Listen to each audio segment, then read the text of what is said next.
There was once a small, quiet village nestled between two sleepy hills, where the days passed slowly, and no one ever felt rushed. The village was called Maple Whisk, not because there were a lot of maple trees, though there were a few, and not because anyone whisked anything in particular, but simply because the name felt right, and it had always been called that, as far back as anyone could remember. In Maple Whisk, mornings began not with alarm clocks, but with the sound of old Mr. Hemsley sweeping his front steps. He had a very soft broom made of straw and birch twigs, and he swept in long, slow motions that made a gentle shoo, shoo, shoo sound as the dust settled. No one minded the sweeping. In fact, most villagers found it comforting. They would wake up, stretch under their quilts, and think, "Ah, Mr. Hemsley is sweeping. It must be morning." The baker, Mrs. Bellamy, opened her shop right after the sweeping started. She never used a timer, only her nose. She would take the loaves out of the oven the moment the air smelled exactly right, like warm crust and gentle flour. Her bread was always just good enough, and she liked it that way. Across from the bakery was a clock shop owned by a man named Elliot. Elliot wasn't particularly talkative, but his clocks were all set to the same time, give or take a few seconds. He never sold a clock, because no one ever needed a new one. But people would stop in now and then just to listen to the quiet ticking and watch the golden pendulums swing. Elliot offered tea to every visitor. It was never too hot, never too cold. He served it in slightly mismatched cups that made a soft clink when placed on the wooden counter. No one ever drank the tea very fast, and no one ever rushed to leave. That's just how it was in Maple Whisk. Even the animals took their time. The cats walked in slow loops across rooftops, pausing to nap in sunbeams. The birds chirped in low, thoughtful tones, like they were still deciding what song to sing, or whether to sing at all. The postman, a tall fellow named Ivor, delivered letters once a week, even if there weren't any. He would still walk the full route, tip his hat at every door, and hum the same three-note tune as his boots softly tapped the cobblestones. No one minded the slow mail. There was never anything urgent. A letter might say, "The sunflowers are especially yellow this year," or "I found an old sock in the garden, and it wasn't mine." These were the kinds of things that were worth writing down in Maple Whisk. Time didn't rush there. Seasons came and went like old friends returning from a stroll. Autumn arrived with leaves that turned exactly the right shade of golden rust. Winter came softly, with snow that blanketed rooftops like powdered sugar. Spring crept in with little green shoots, and summer warmed the stones just enough for bare feet. There was one small mystery in the village, a little house on the edge of town with a blue door that was always closed. No one lived there, or if someone did, they never came out. Sometimes a candle would be seen glowing in the window. Sometimes a fresh loaf of bread would appear on the doorstep, still warm, with no one around to claim it. But no one worried. They simply called it the Blue Door House and left it be, the way you leave a feather resting in the grass. One afternoon, as the sun was lowering itself slowly behind the western hill, the villagers gathered by the fountain to share tea and very mild gossip. They sat on benches, wore soft sweaters, and spoke in tones just above a whisper. "I think the clouds are moving slower today," said one. "They're probably tired," replied another. Someone nodded. Someone else dozed off. And still, everything remained the same, in the most comforting way. In Maple Whisk, things didn't need to change to feel meaningful. People didn't chase after big moments or fast answers. They noticed the little things, the way a flower turned toward the morning, or how the teacup felt warm between your hands before it cooled. There were no endings, no loud beginnings. Just a gentle unfolding, a quiet continuing. And so, as the stars came out one by one, in no particular hurry, and the village lights dimmed to a sleepy glow, the whole of Maple Whisk exhaled, softly, peacefully, like the closing of a very old, very beloved book. That night, as the village of Maple Whisk slept under quilts and quiet dreams, something very small happened, the kind of thing only the sky would notice. A single star, drifting along its usual path, paused. It didn't fall, and it didn't flicker.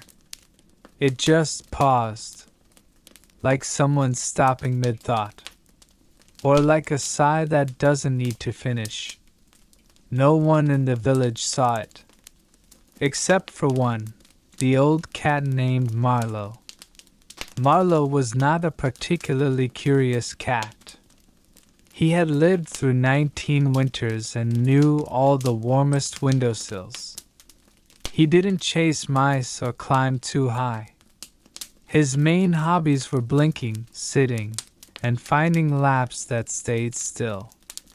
But that night, he sat on the roof of the bakery, his tail curled neatly around his paws, and looked up at the paused star. It wasn't a dramatic moment. There was no music, no magic swirl in the sky. Just Marlowe, a star, and the kind of quiet that feels like a blanket. The star stayed paused. Marlowe blinked slowly, as cats do. And then, just as quietly as it had stopped, the star continued on its way. That was enough for one night. Marlowe returned to his favorite cushion behind the bread oven and sighed a long, loaf-like sigh. The kind of sigh that says, nothing needs fixing. Everything is fine just as it is. The next morning came gently. It smelled like oat buns and warm stone. Mr. Hemsley swept his front steps again. Mrs. Bellamy opened her shop and yawned into her apron. And Elliot polished the glass on an old clock that hadn't ticked in years, but still caught the morning sun just right. A little girl named Nettie walked past the blue door house and noticed that someone had left a single white feather on the doorstep. It wasn't from any local bird. It was too soft, too perfectly curved. She picked it up, turned it once in her hand, then set it back down exactly where she'd found it. Not everything needs to be understood in Maple Whisk. Some things are just nice. That afternoon, a very light rain fell, the kind that doesn't need an umbrella, just a slightly slower pace. The villagers didn't stay inside.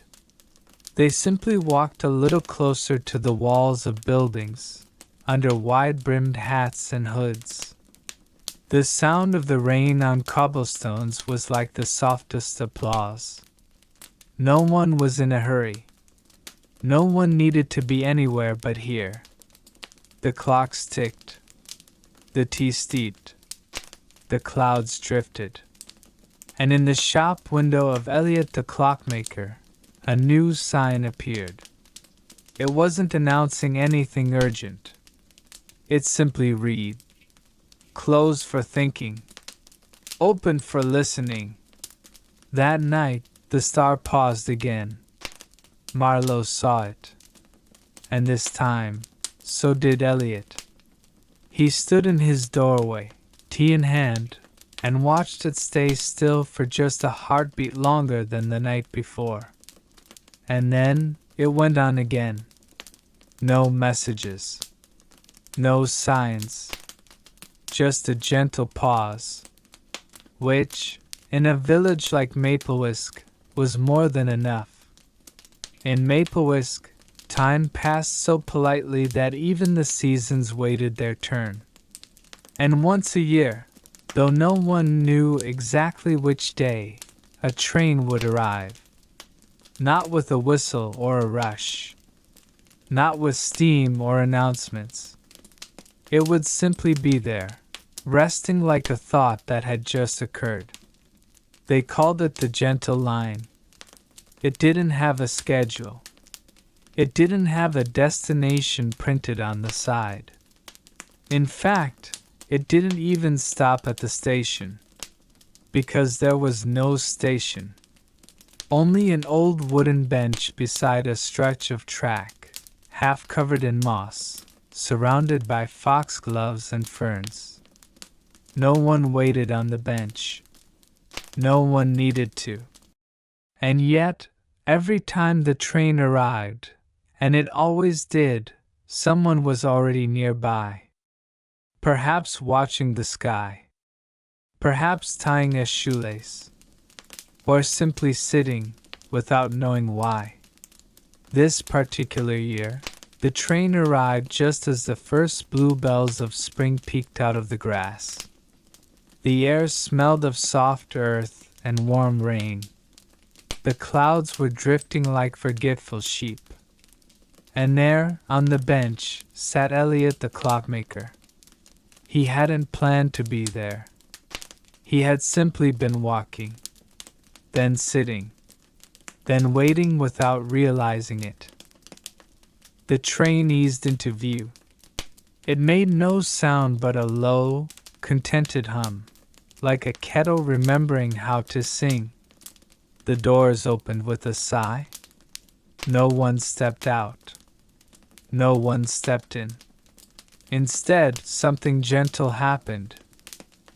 A paper bag, tied with twine, floated out from the doorway and landed on the bench beside Elliot. He blinked, tilted his head, and looked around. There was no conductor, no passengers. Just the train. Just the bench. Just the bag. He untied it. Inside was a single biscuit, oat and cinnamon, still warm, and a folded card. It read, "For the one who listens." Elliot smiled. Not a big smile. Just the kind that creases your eyes and makes the world feel slightly more in focus. He didn't eat the biscuit right away. He just sat there, holding it, while the train exhaled once more and began to move. It didn't speed away. It didn't whistle or wave. It simply continued, like a memory fading just slowly enough to be held a little longer. Back in the village, the usual things were happening. Mr. Hemsley was sweeping. Mrs. Bellamy was kneading. Nettie was drawing on the pavement with a piece of chalk shaped like a fish. And above them all, the star, the one that had paused, did so again. Longer this time. Almost waiting. Marlowe the cat flicked his tail. He saw it. And in a window of the blue door house, a candle flickered twice, as if someone inside had nodded. That evening, Elliot returned to his clock shop. He placed the biscuit, now slightly cooled, on a small porcelain plate beside his newest sign. "Time is welcome here," especially the kind that forgets to rush.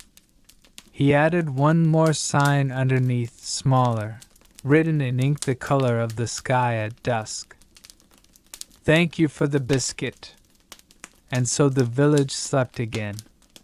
The clocks ticked, the rain pattered, the moon blinked once, slowly. And time, very pleased with itself, curled up beside Maple Whisk like a contented cat. Just waiting. Just listening. Just being. The Blue Door house had been in Maple Whisk longer than anyone could remember. Its shutters were always closed, though freshly painted. Its windows always dustless, yet no one ever saw anyone clean them. And the door, the beautiful, oddly blue door, never opened. Not once. Until today. It happened the way most things happened in Maple Whisk, softly. At dawn, when the light was so pale it looked like the sky was still deciding whether to wake up, the door eased open without a creak or clang. No bells rang. No birds startled. No one noticed, at first. But the cat did. Marlowe had taken his usual early morning stroll, a dignified walk with many pauses, and stopped in front of the house. His tail twitched once. His ears flicked forward. There it was. The door open. Inside, there was nothing extraordinary. Just a hallway. Wooden floor. A rug with faded gold patterns. The smell of old lavender and pages left open too long. Marlowe didn't enter. He just sat, waiting. Not long after, Nettie passed by on her way to deliver muffins to Mrs. Bellamy. She stopped, gasped a tiny gasp, and set the basket down. The door, she whispered to no one. It's open. By midday, several villagers had come by. No one went inside. Instead, they simply stood, tilted their heads, and watched. Some brought gifts, a flower, a scarf, a button carved from sea glass. They left them gently at the doorstep, like offerings to an old story. Elliot came, too. He brought the biscuit from the train, now quite dry, but still whole, and placed it beside the gifts. Then, as the sun reached its highest yawn, the first sound came from inside the Blue Door house. A teacup being set down, not dropped, not broken, just set down, as if someone was ready, at last, for company. Inside, the hallway led to a parlor where time had been folded gently and tucked away. Books lined the shelves and quiet conversation. A fire whispered in the hearth. And above the mantel, there hung a painting of a star, paused mid-sparkle, with a small cat in the corner, staring up. The room smelled like every good memory ever had. And on a small table near the window sat a journal. Its cover was soft leather, the kind that looked worn from kind hands and slow writing. One name was embossed on the front. For whoever needs the stillness. No one moved in that day. No one claimed the house. But from that moment on, the Blue Door house remained open. Sometimes there would be new flowers inside. Sometimes a new cushion on the chair. Sometimes a teacup would be washed and placed back just so. It had become something else entirely. Not a house. A hush. A place to go when you forgot what quiet felt like. And every evening, just before the lamps were lit, the star in the sky paused, one slow blink, and continued, as did Maple Whisk, as did Marlowe, as did the clocks. And nothing, wonderfully, peacefully, changed, though no one in Maple Whisk paid much attention to which day it was, only whether it was a tea day or a soup day. This, everyone agreed, was both. And on this quiet, breezy tea soup day, something unusual floated into town. Not a bird, not a leaf, not even a cloud, but a letter. It glided along the wind as if it had wings. Not in a rush, not lost, just purposeful. It drifted over the bakery and around the chimney of Elliot's clock shop. It circled the old bell tower once, politely, and finally landed in the village square, just beside the bench carved with sleepy owls. Marlowe the cat was already there. He sniffed it once and sat down beside it, tail curled like a comma. He waited. The letter had no address, no stamp, just a seal in soft gold wax, a tiny symbol pressed into it. A keyhole. Simple, small, familiar. Mrs. Bellamy found it first. She picked it up with flour-dusted fingers and blinked. "I think," she said slowly, "this letter is meant to be read out loud." And so she did. In the center of the square, as the breeze settled and the clouds watched from above, she opened the envelope and unfolded the paper inside. It was written in blue ink, not printed, not typed. Written, with little flourishes at the edges, as if the pen had taken its time. She read, "Dear Maple Whisk, you have not changed, and I thank you for that. In a world that hurries and tumbles, you are the stillness between seconds. You are the breath before the wish, the hush before the note. I visited you once long ago. I sat on your old bench and drank warm cider. No one asked me my name. No one hurried me on. And in doing nothing at all, you helped me remember everything. Please accept this letter as a return gift. A thank you made of paper and paws. Yours, a grateful wanderer. P.S. The Blue Door House is for everyone now. You'll know when it's your turn to visit." When she finished reading, Mrs. Bellamy folded the letter with care and placed it on the bench. No one spoke. The wind, satisfied, moved on. That evening, the candle in the Blue Door House flickered warmly. Someone new had entered. Just for a moment. Just long enough. The biscuit on the table had been replaced by a new one, almond, perhaps, and a teacup had been washed and left to dry. The painting above the fire looked slightly different. Now the star was smiling. Marlowe blinked slowly, curled up in the hallway, and slept. And as always, the clocks ticked. The lamps glowed. The world turned. And Maple Whisk, dear, unchanging Maple Whisk, remained exactly as it was. A place where stories arrived on the wind, where letters knew when to land, and where nothing changed, except for the people who visited. The night came quietly to Maple Whisk. The moon hung low and gentle, like a silver cradle rocking in a slow breeze. The village lights dimmed one by one, like tired eyes closing. Only the blue door house stayed softly aglow, a lantern in the hush.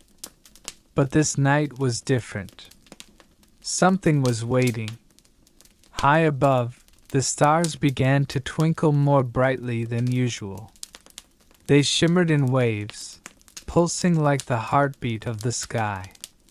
One by one, they blinked in rhythm, like an ancient Morse code meant for those who could hear the silence. The clocks in Elliot's shop ticked slower, as if listening too. Marlowe, curled in the hallway of the blue door house, opened one eye and blinked back. The villagers slept in peaceful dreams. Mrs. Bellamy dreamed of a garden where flowers whispered secrets. Mr. Hemsley dreamed of sweeping golden leaves that never settled. Nettie dreamed of chalk drawings that danced on the pavement. And Elliot? He dreamed of a room filled with clocks, some ticking forward, some backward, and in the center, a star pulsing softly, like a slow breath. Then, as the village slept, the star above Maple Whisk leaned closer. It whispered, not in words, but in a feeling of being seen, of being remembered, of being home. The star's light spilled gently through the windows of the blue door house, bathing everything in soft gold. And for a moment, time stopped, not with a bang or a crash, but with a sigh. When morning came, the villagers woke feeling lighter. The air smelled sweeter. The sky looked bluer. And the world seemed just a little kinder. On the owl bench in the square, a new note lay beside the letter. Written in the same flowing blue ink, it said, "Tonight the stars listened. Tonight time smiled. And tomorrow anything is possible. The grateful wanderer." And so Maple Whisk continued, quietly and steadily. A village where nothing changed, except the moments in between, where every breath, every pause, every tick of the clock was a gentle reminder. There is magic in stillness, and wonder in waiting. Days passed in Maple Whisk as softly as petals falling on a quiet pond. The blue door house stood open, welcoming as ever. Inside, the familiar scent of lavender mingled with something new, the delicate aroma of tea steeping. One afternoon, Nettie, carrying her basket of muffins, noticed a small porcelain teapot resting on the windowsill of the blue door house. Its surface was pale blue, decorated with tiny silver stars that seemed to shimmer even in the dim light. Beside it, a note curled like a gentle smile. "For the one who remembers to rest." Nettie smiled and carefully poured herself a cup. The tea was warm, soothing, and familiar. As she sipped, a soft whisper seemed to float from the cup. "Welcome home." That evening, others came by, drawn by the gentle warmth spreading through the village. Mrs. Bellamy brought honey. Elliot brought fresh biscuits. One by one, the villagers gathered around the blue door house, sharing quiet smiles and gentle stories. The teapot refilled itself, always warm, always welcoming. Marlowe curled by the hearth, eyes half closed in contentment. The clocks ticked steadily, as if in time with soft laughter. And in that quiet moment, Maple Whisk was more than a village. It was a home for every soul who needed to remember. Sometimes, the kindest thing you can do is simply be still and let the world catch up. As night fell, the blue door house glowed softly, a beacon of calm in the gentle darkness. And high above, The stars twinkled like knowing eyes. They were listening. They were watching. They were waiting. And Maple Whisk, with all its quiet magic, simply was. One early morning, just as the dawn stretched its soft fingers across the sky, a new sound drifted into Maple Whisk. Not loud, not startling, a whisper. It came from the old willow tree at the edge of the village, the one with branches that touched the ground like a gentle curtain. Marlowe was the first to notice. He padded quietly to the willow's roots and paused. The whisper was soft and sweet, like the sigh of wind through leaves. It said things no one else could hear. Remember, remember, the stories you forgot. Curious, Nettie joined Marlowe. Together they listened as the willow whispered stories of long ago. Of children who played under its boughs. Of summer afternoons filled with laughter. Of quiet nights when the stars seemed close enough to touch. Word spread slowly, as news does in Maple Whisk. One by one, villagers came to the willow tree to listen. Each heard a different story, a memory wrapped in leaves. Some stories made them smile, others made them sigh softly. But all made them feel connected, to each other, to the village, to time itself. As the days passed, the willow's whispers grew stronger. The village seemed to breathe a little easier. The clocks ticked with a softer rhythm, and the blue door house seemed to glow just a bit brighter. That night, as the village settled to sleep, the willow's branches swayed gently, and a single leaf drifted down, landing softly on the windowsill of the blue door house. A leaf shaped like a heart. And Maple Whisk slept, wrapped in stories and whispers, knowing that some memories are never truly lost, just waiting to be remembered. The morning woke with a soft sigh. A gentle rain began to fall over Maple Whisk, not fierce or urgent, but tender and rhythmic, like a lullaby from the sky. Each drop tapped lightly on the rooftops, the leaves, the cobblestones, a delicate song that seemed to wash the village in calm. The villagers welcomed the rain as an old friend. Mrs. Bellamy opened her window just enough to catch the scent of wet earth and blooming jasmine. Elliot set out small cups and bowls to catch raindrops, watching how they danced and shimmered in the soft light. Nettie hummed a quiet tune as she folded her laundry indoors, the rain a steady, soothing backdrop. Marlowe, wrapped in his favorite woolen blanket, sat beside the blue door house's hearth. His eyes half closed, he listened to the rain's gentle melody, feeling it seep into his dreams. The humming clock in Elliot's shop seemed to pulse with the rhythm of the rain. Tick-tap, tick-tap, a quiet harmony that made the moments stretch and yawn, inviting everyone to slow down, to breathe deeper. As the afternoon melted into evening, the rain softened to a whisper. The village lights flickered on, shimmering through the mist like tiny stars brought closer to earth. On the blue door house windowsill, a small puddle reflected the glowing lamps and the silhouette of the willow tree. That night, the village dreamed under a blanket of rain and stars. The gentle song of the rain lingered in the heartbeats of Maple Whisk's people, a reminder that sometimes peace arrives softly. Not with a shout, but with a quiet, steady song.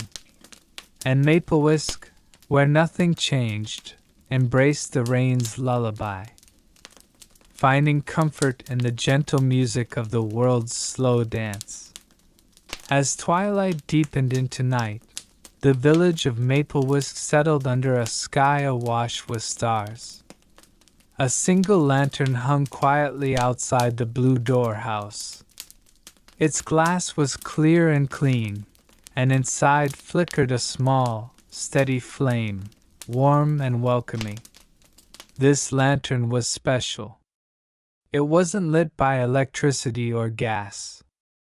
It was lit by patience, by waiting, by the quiet hope that someone would notice. Tonight, as the villagers drifted into their dreams, the lantern seemed to hum softly. Not with sound, but with light, a gentle glow that pulsed like a heartbeat. Elliot passed by on his way home, his eyes catching the lantern's warm glow. He paused. For a moment, time seemed to slow. The clocks in his shop ticked softer, as if listening. Nettie, too, noticed. She stopped at the corner and smiled, feeling the calm settle over her like a familiar shawl. Mrs. Bellamy watched from her window. She saw the lantern's light and thought of all the quiet moments that had stitched the village together.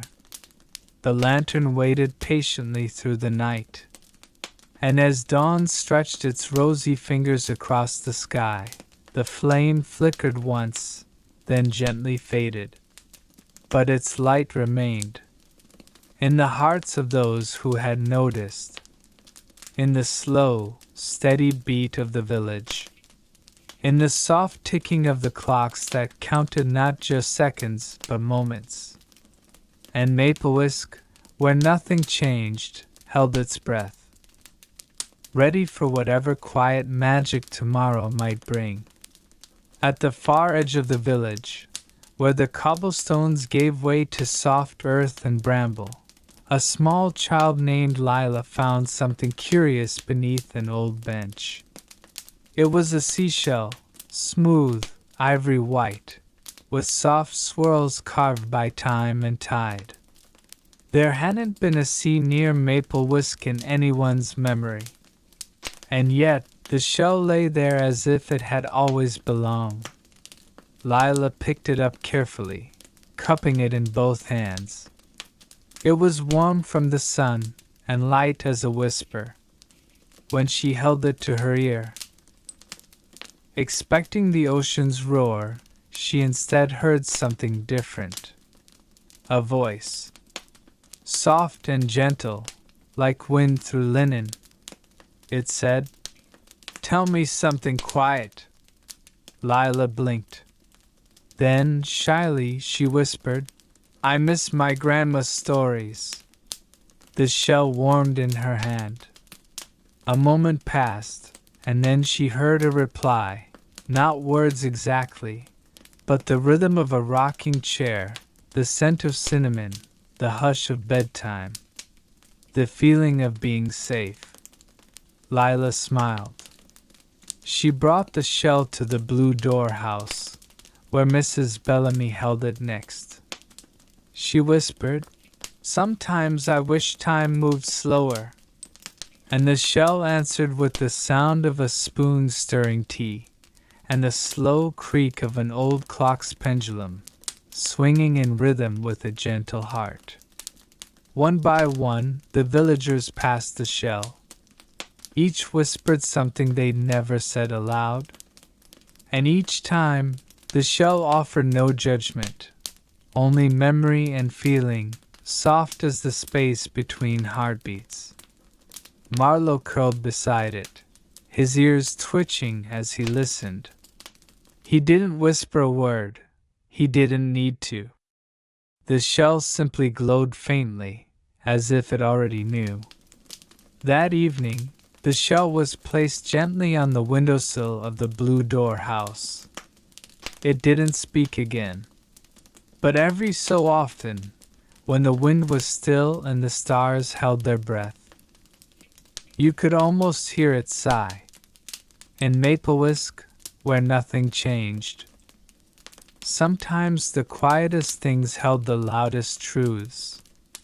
You just had to listen. It began with a breeze. Not a wild wind or a biting cold, just a gentle, wandering breeze that seemed unsure of where it was going. It arrived in Maple Whisk one quiet afternoon, rustling the petals of the flower beds and brushing the chimneys with feather-light touches.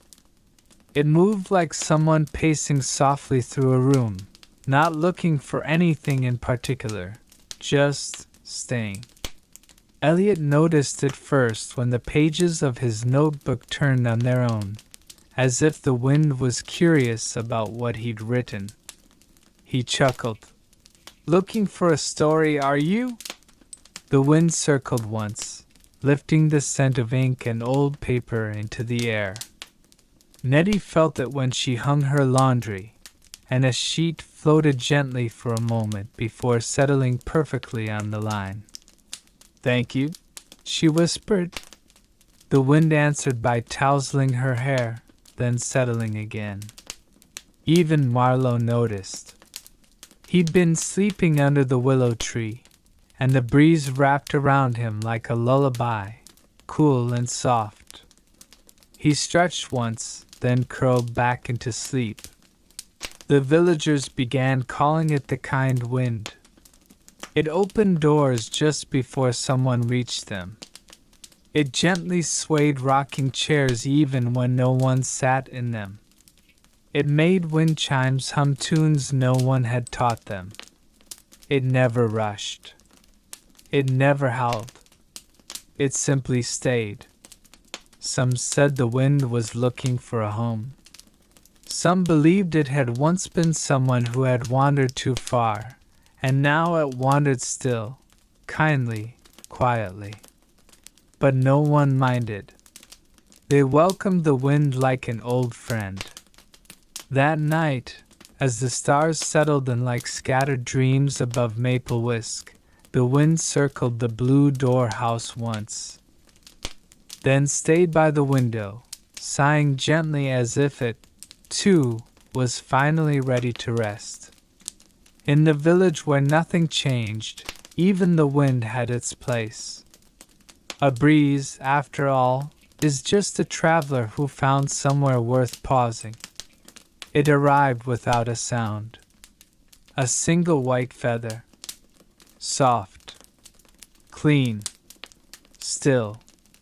It appeared one morning on the windowsill of the Blue Door house, nestled right where the sunlight made the wood warmest. No one saw it fall. No bird had passed above. No wind had stirred. Yet there it was. Marlowe was the first to notice. He approached slowly, as cats do, silent and thoughtful.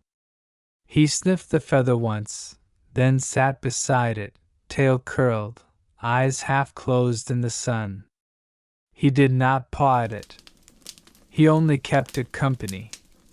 When Mrs. Bellamy saw it, she paused. It reminded her of something, though she couldn't quite say what. Not a moment, but a feeling. A memory without a name. She placed a tiny saucer of milk beside the feather, as if to say, "You're welcome here. Stay as long as you like." All day long, the villagers passed by the window and paused. Some looked and nodded. Some smiled. Some closed their eyes for just a moment longer than usual. The feather never moved.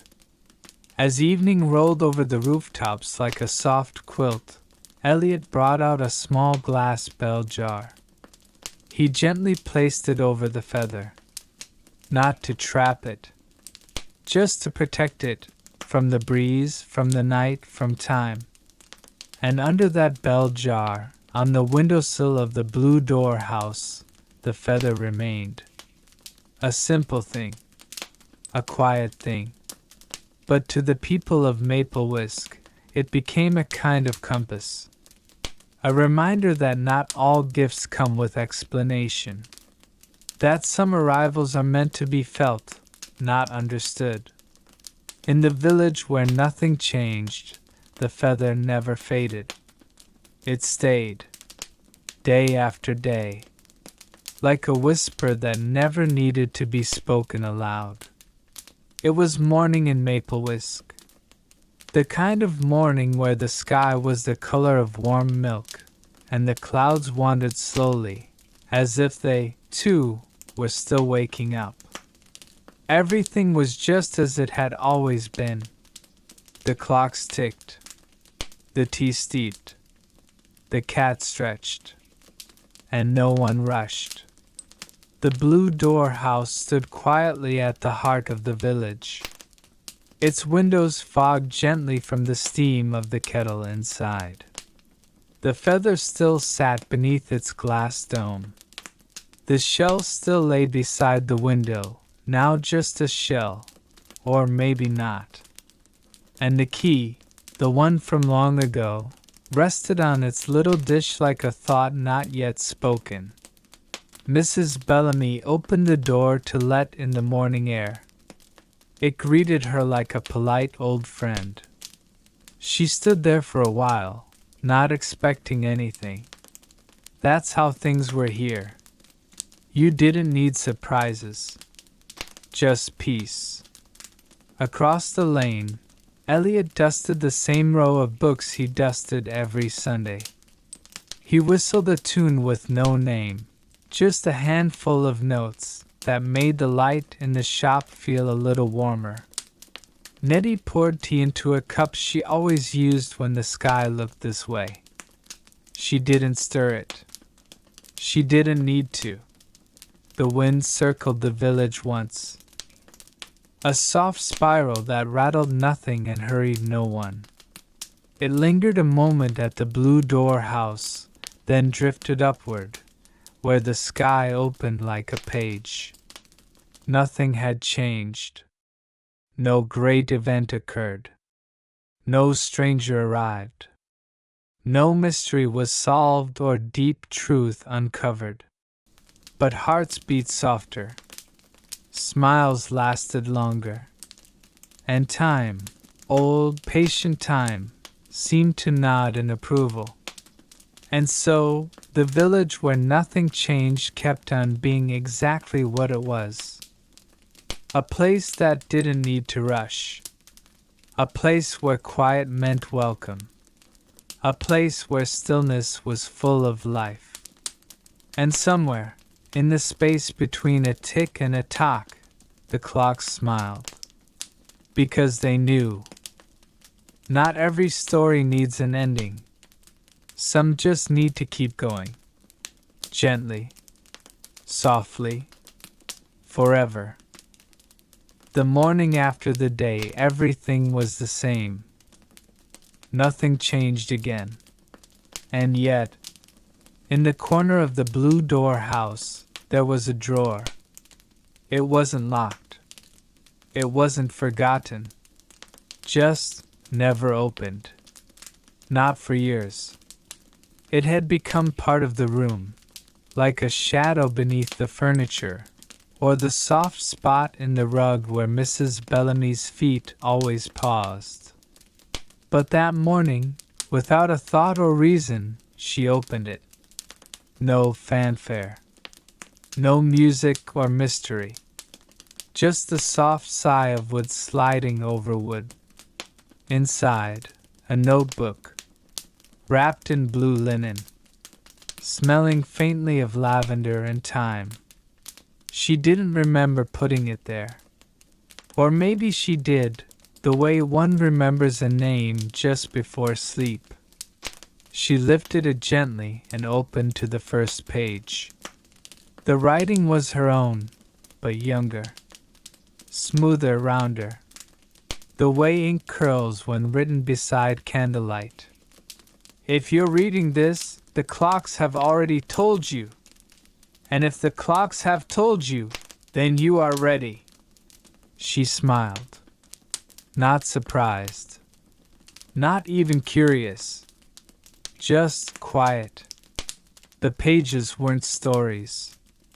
They were moments, snippets, a leaf taped beside a recipe for plum jam, a line of poetry that simply read, "Don't hurry.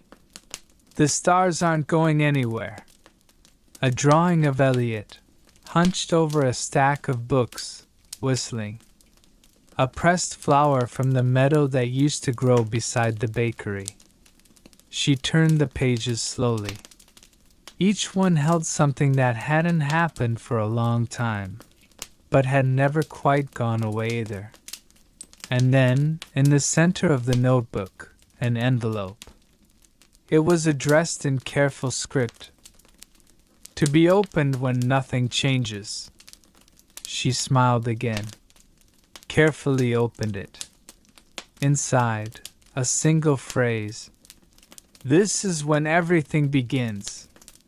Outside, the clocks ticked, not louder, not faster, but clearer, as though they were listening too, and agreeing. Mrs. Bellamy closed the notebook and placed it on the windowsill, next to the key, next to the feather, next to the glass shell. Then, for the first time in a long while, she wrote a new recipe.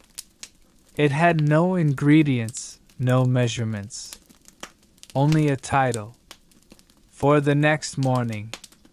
And then she put the kettle on, not because anything had changed, but because something, somewhere, softly had.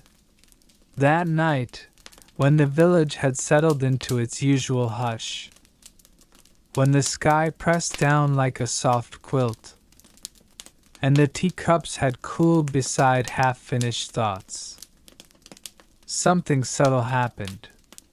Clock 7, the one above Elliot's bookshop door, skipped a beat. Just one. A quiet stutter in the rhythm of things. Almost like a blink, or a deep breath held, then released. No one noticed, except the cat, who opened one lazy eye, then went back to dreaming of nothing in particular. Elliot, however, felt a strange urge. He closed the shop 5 minutes earlier than usual. This wasn't like him, but he didn't question it. He simply locked the door, turned the sign to closed, and walked without knowing why, past the bakery, past the willow tree, to the edge of the meadow where fireflies flickered like sleepy punctuation marks. And there, tucked between 2 stones he hadn't noticed before, was something small. A folded piece of paper, faded, weather-soft. He almost didn't pick it up, but he did. There was no name, no address, only a sentence. "If you're still reading, you're part of it." Elliot tilted his head, smiled. He didn't know what it was, but that felt right. In Maple Whisk, answers didn't shout. They arrived like the scent of bread on a breeze, gentle, warm, and late. The next morning, Mrs. Bellamy came to the bookshop with a question on her lips and the blue linen notebook in her hand. "I think," she said softly, "this might belong to you now." Elliot opened it to a random page and read aloud. "Some clocks tell time, others tell stories. This one does both when you're listening." He looked up. Mrs. Bellamy didn't say a word. She didn't need to. The clocks had already said enough. And somewhere in the blue door house, the key on the windowsill turned itself. Just a little, like a door in a dream beginning to open. But not yet. Not quite. Just enough to remind you. Something is always quietly beginning, even here. especially here. It had been there for weeks now. The little silver key resting on the windowsill of the blue door house. Unmoved. Untouched. Unbothered. Mrs. Bellamy dusted around it. Sometimes glanced at it as she stirred her tea, but never picked it up. She wasn't avoiding it. Not exactly. She was simply waiting, though she didn't know what for. One afternoon, soft with distant rain, the kind that falls like old memories, she returned from the market with a single bag of lemons and a warm loaf of seed bread. The house felt a bit different. She noticed it before she opened the door, a hush that didn't feel like silence, but expectation. She stepped inside and saw nothing had changed, except the key. It was gone. There was no panic, no searching, just a knowing pause in the middle of the hallway.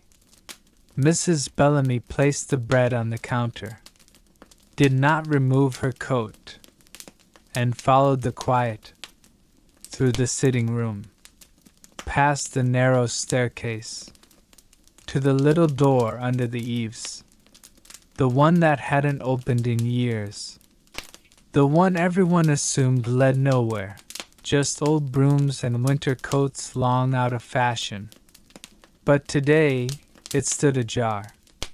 Inside, a staircase. Not dusty. Not new.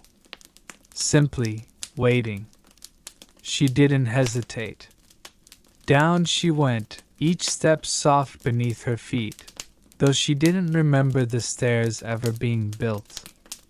At the bottom, a room. Round. Small. Gentle with light. And in the center, a clock. But not like the others. This one had no hands. No numbers. Just a faint glow at its center and a low hum, like breath just before sleep. On the wall beside it, a keyhole. And in the keyhole, the silver key, already turned. Mrs. Bellamy stepped closer, as though entering a memory. The clock shimmered, and then began to play. Not ticking. Music.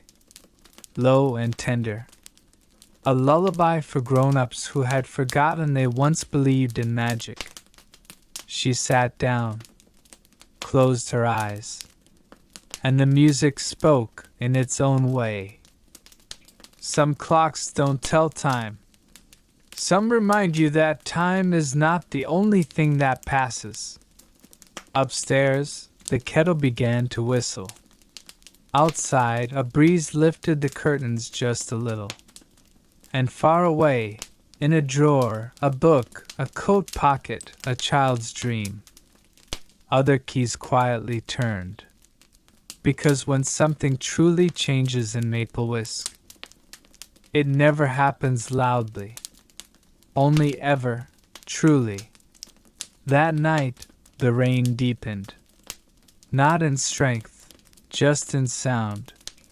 The kind of rain that makes old roofs whisper and windows blur like dreams in a mirror. Elliot sat in his bookshop, long after closing, the blue linen notebook open before him. He hadn't written in it. Not yet. The pages seemed too soft for ink, as if they might flutter away if he pressed too hard. Instead, he read, page after page, moments that felt both distant and near, as though they'd been written just for him, or maybe by him, long before he knew how to write. And then, without deciding to, he whispered, "What should I do next?" The notebook, impossibly, gently, turned a page. On the blank sheet, words began to appear, letter by letter, as though the page were exhaling. "Start with the drawer." Elliot blinked. "The one behind the stair?" he asked aloud, his voice softer than the rain. The page turned again. This time, a small map. Simple. Hand-drawn. Unmistakably his own bookshop. And an X behind the staircase. He stood slowly. Not afraid.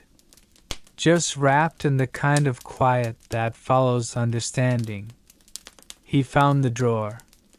It was shallow, nearly invisible. He'd never noticed it. Or maybe he had, and simply forgotten. Inside, a single envelope. Old. Unsealed. Smelling faintly of eucalyptus and dust. He unfolded the paper. "If you are reading this," it said, "you've heard the music. And if you've heard the music, you must remember the room." Elliot sat down. Heart quiet. Hand steady. He had seen the room. Once. Years ago. Before the clocks began humming. Before Mrs. Bellamy wore her hair in silver. Before the village learned to stay still. It was a place he thought he had only imagined. But now, he knew it was real. And it was waiting. Outside, the wind slowed. The village lights flickered once, not in fear, but recognition. Like someone blinking in thought. Inside the bookshop, Elliot packed a small satchel, a thermos of tea, the notebook, and a scarf that once belonged to his father. He placed the envelope back in the drawer. Left the drawer open. Some doors, after all, are meant to stay that way. As he stepped into the misty street, a clock somewhere, perhaps clock 7 again, skipped once more.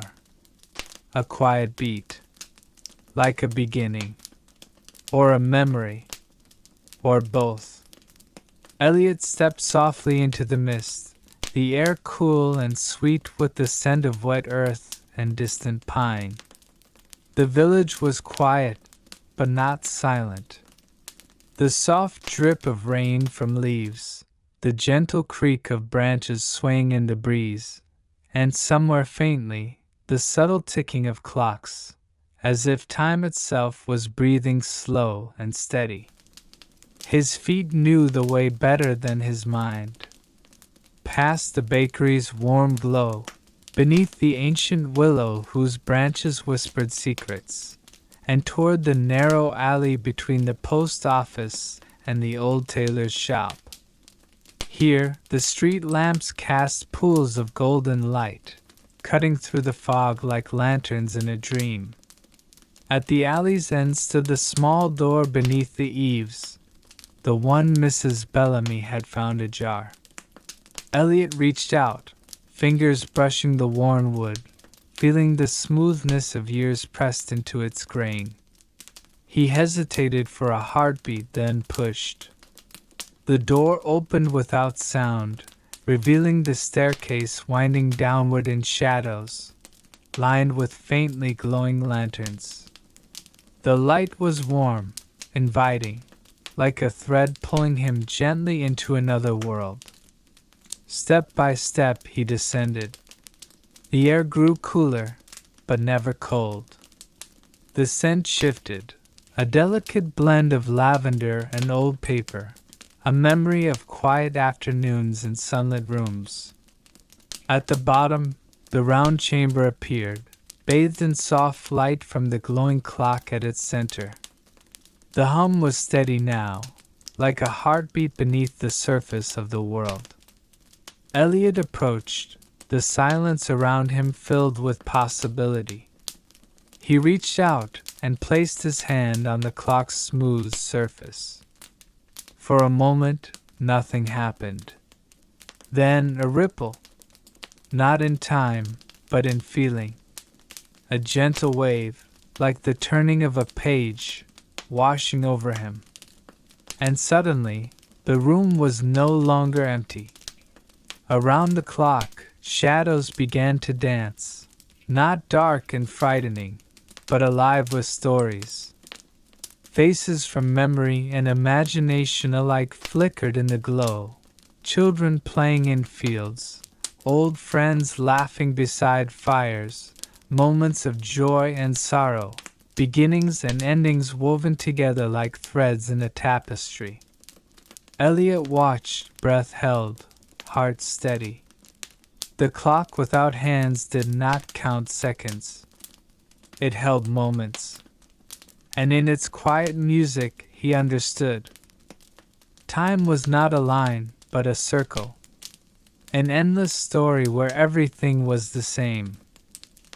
And everything was new. Outside, the village slept peacefully. And inside, Elliot closed his eyes, letting the story carry him home. Back above ground, the village remained wrapped in its familiar stillness. But somewhere near the old willow tree, a faint rustling stirred the leaves. Not wind, but something softer. A whisper carried on the night air. Mrs. Bellamy, walking home with her coat pulled tight, paused beneath the tree. She looked up, her breath visible in the cool air, watching as the willow's long branches swayed gently, as if waving hello. The whisper came again, this time clearer, almost a voice, almost a song. She stepped closer, curious and unafraid, fingers brushing the rough bark. Not all who wait do so in silence, the voice seemed to say. Some listen, some remember, some begin. The words settled around her like a warm shawl. Mrs. Bellamy smiled softly. In Maplewisk, even the trees had stories. She reached into her pocket and felt the silver key. Still cool, still whole. She tucked it carefully away. The village was alive with quiet magic. Hidden in shadows and light, in clocks and whispers, in keys and music. And as the willows swayed in the moonlight, Mrs. Bellamy knew. Nothing here was truly unchanged. It was simply waiting to be noticed. Back in the quiet chamber beneath the village, Elliot's fingers lingered on the humming clock's smooth surface. The soft glow pulsed steadily, like a breathing heart. He felt the weight of the silver key in his coat pocket, a small, simple thing, yet full of promise. Around him, the shadows still danced, weaving stories old and new in the golden light. The choice before him was clear yet mysterious. Would he turn the key? Open the door it belonged to? Step further into the unknown? Elliot closed his eyes and breathed deep. The music from the clock filled his senses, a lullaby for both courage and patience.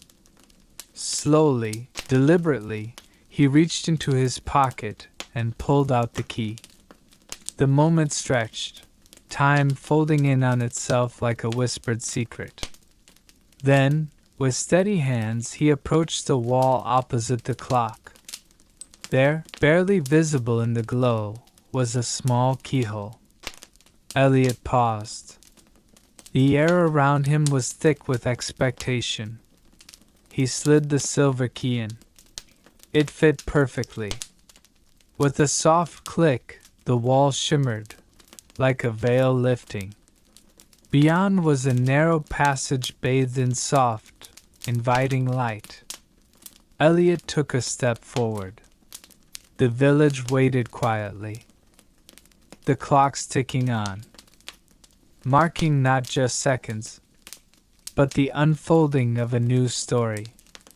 Elliot's footsteps were soft on the smooth stone of the narrow passage. The light ahead glowed like dawn, gentle and warm, yet unfamiliar. The hum of the clock behind him faded into a peaceful silence, replaced by the quiet rhythm of his own breath. The passage twisted slightly, guiding him deeper beneath the village. Walls lined with faded murals appeared, scenes of villagers from long ago, frozen in moments of laughter, work, and rest. The paintings seemed alive in the soft light, their colors shifting like the memories they held. At the end of the corridor, a heavy wooden door stood, carved with symbols that felt both ancient and somehow personal. Elliot pressed his palm against the surface. It was warm, pulsing faintly as if the door itself was breathing. With a slow turn of the silver key, the door creaked open, revealing a room unlike any Elliot had ever seen. It was vast and filled with light, yet no windows were visible. Instead, shelves stretched infinitely in every direction, laden with books bound in leather, cloth, and materials that shimmered with colors he couldn't name. In the center stood a wooden desk, polished smooth by time, with an open book resting upon it. The pages fluttered gently, though no breeze stirred.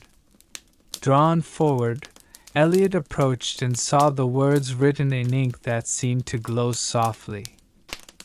"This is the Library of Moments, a place where all that has been, and all that could be, is kept safe.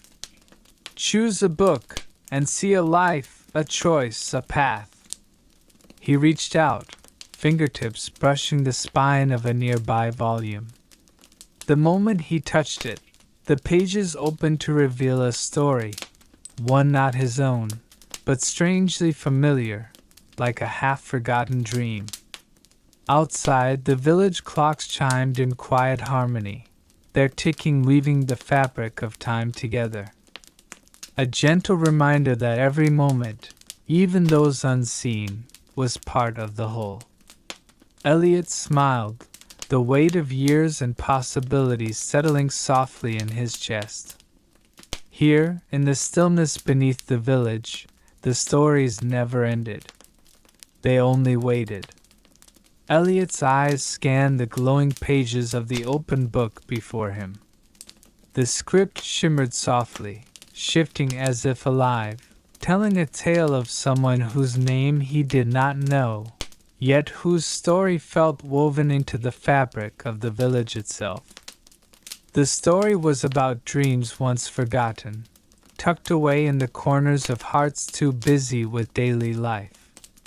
It spoke of moments when the impossible seemed possible again, when hope found a way through cracks in the ordinary. As Elliot read, he realized the book was not just telling a story. It was showing him pieces of his own past, memories he hadn't remembered until now. A laugh shared with a childhood friend. The scent of rain on old stone. The quiet warmth of a long-lost afternoon. The room around him pulsed with gentle light, the shelves stretching beyond sight like a sea of stories waiting to be lived again. He closed the book slowly, a new calm settling over him. A soft sound caught his attention, a voice, almost a whisper, barely there. "Not all stories are meant to be read at once." Elliot looked up, but the room was still. Only the light, the books, and the steady pulse of time remained. He realized then that the Library of Moments was less a place of endings, and more a place of beginnings. He could choose which stories to explore, which memories to bring to life, and which doors to open next. Outside, the village breathed gently in the night, and Elliot, for the first time in a long while, felt the quiet stirrings of hope. Eliot's gaze drifted along the endless rows of books, each bound with care, as if they held a secret whispered from one generation to the next. His fingers traced the spines gently, feeling the texture of old leather, worn cloth, and some that shimmered faintly under his touch. One shelf, nestled between volumes thick with dust and gold leaf, seemed to hum softly, a quiet vibration beneath his fingertips. Curious, Eliot pulled out a slender book with a deep blue cover that shimmered like the night sky. The title was written in silver thread, Whispers of the Forgotten. As he opened it, a gentle breeze seemed to stir within the chamber, carrying with it a soft murmur, voices just beyond understanding, like a choir of memories longing to be heard. Pages turned slowly, revealing stories not only written in words but painted in emotions. The warm comfort of a mother's lullaby, the hopeful glance of a child dreaming under starlight, the quiet courage of someone choosing kindness when it was hardest. Eliot felt a calm settle deep inside him, a soothing balm to the restlessness he hadn't realized had been there.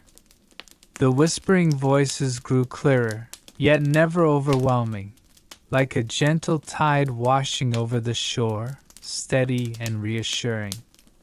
He understood then that these weren't just stories. They were echoes of lives lived fully, quietly, beautifully. Each one a thread in the tapestry of the village's soul. Eliot closed the book carefully and looked around the chamber, feeling a new purpose. To listen, to remember, to hold these moments safe. Outside, the village clocks continued their steady ticking, a heartbeat connecting past, present, and future in one unending embrace. And Eliot knew his journey was only just beginning. As Eliot lingered among the whispering shelves, the soft glow of the chamber seemed to pulse gently, like a breathing heart. The stories around him hummed in quiet harmony, filling the space with an almost tangible warmth. Suddenly, from the far corner of the vast room, a shadow moved. Not dark or threatening, but fluid and calm, like smoke curling in slow motion. Eliot's breath caught. He turned toward the movement. There stood a figure, tall, wrapped in a coat woven from the twilight itself, eyes reflecting the soft gleam of distant stars. The visitor's presence was serene, and yet there was something unspoken in their gaze, a question and an answer folded into one. "You have found the library," the figure said, voice like wind through leaves. Eliot nodded, unsure if this was a dream or a reality made of quiet light. The visitor smiled faintly. "Few come here willingly. Fewer still understand what is held within." Eliot felt the weight of the key in his pocket, a small reminder of the path he had chosen. "The stories," he said softly, "they are alive. They remember." The visitor's smile deepened. "And they wait for those who listen, who cherish the quiet moments others overlook." They stepped forward, placing a hand gently on a nearby shelf. "Within these pages lie more than tales. They are the heartbeat of a village, the pulse of lives intertwined across time." Eliot's eyes followed the visitor's gaze to a book that glowed softly with a pale light. "Would you like to see a story not yet told?" Eliot nodded, heart steady. The visitor opened the book, and the room filled with a gentle light that wrapped around him like a warm embrace. Outside, the village held its breath, waiting for the next moment to unfold. The pale light from the glowing book spilled softly across the room, painting gentle patterns on the walls lined with countless other stories. Elliot's eyes widened, reflecting the shifting glow as the pages turned slowly, almost on their own. The visitor's voice was calm and steady as they began to speak, weaving the tale aloud in a whisper meant only for Elliot. This story is of a moment suspended, a breath held between past and future, a place where choices ripple quietly, unseen by most. The pages revealed a scene, a young woman standing at a crossroads beneath a sky painted with the soft hues of dawn. She carried no map, only a lantern that flickered with hesitant light. Elliot felt the weight of her uncertainty, her hope, and her quiet strength. The woman's journey was not grand or loud, but deeply human, a gentle unfolding of courage in the face of the unknown. As she takes her first step, the visitor continued, the path behind her begins to fade, but the road ahead glows with promise. Elliot watched as the lantern's light grew stronger, casting warmth over the darkening edges of the page.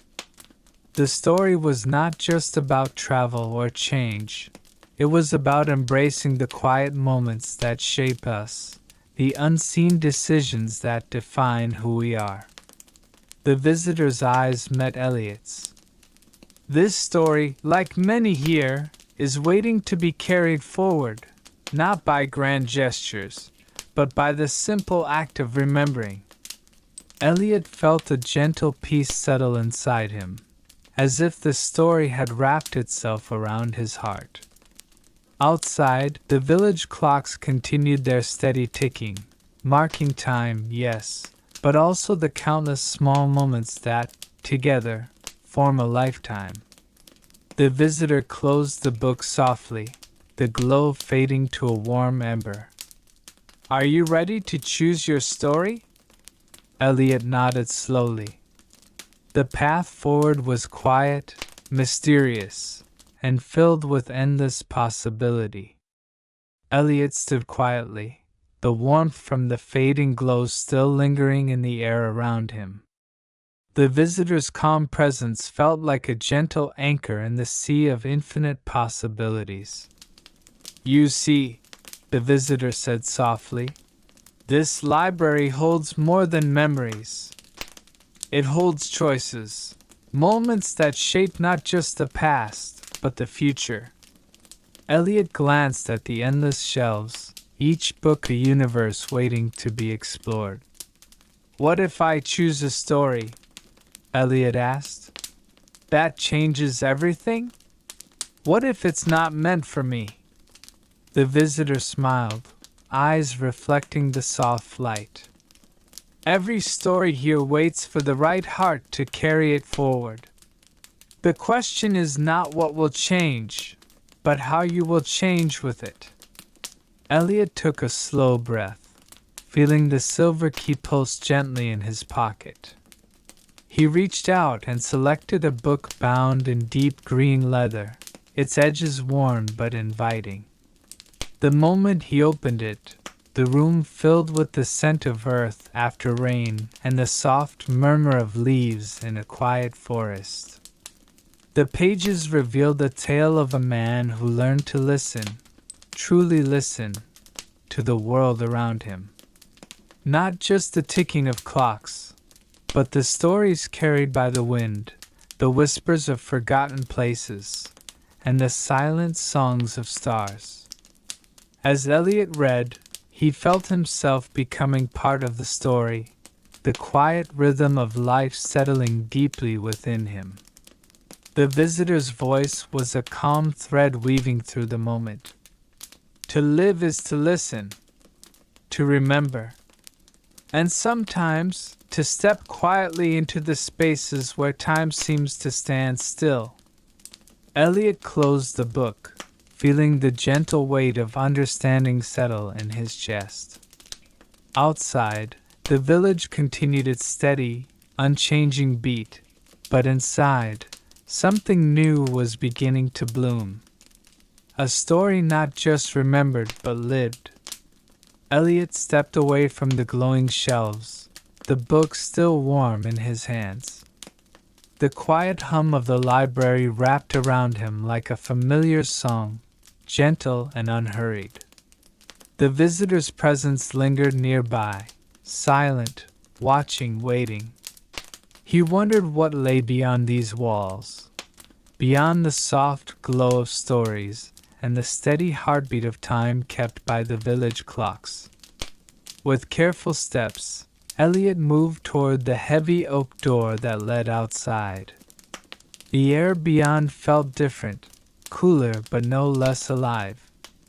As he stepped into the village square, the night embraced him like a velvet cloak. The street lamps cast long shadows that danced softly on cobblestones worn smooth by countless footsteps. Footsteps of people who, like him, had walked these paths without ever truly leaving. The clocks around the village chimed softly, marking the passing hours not with urgency, but with a gentle rhythm that echoed the steady pulse of the world itself.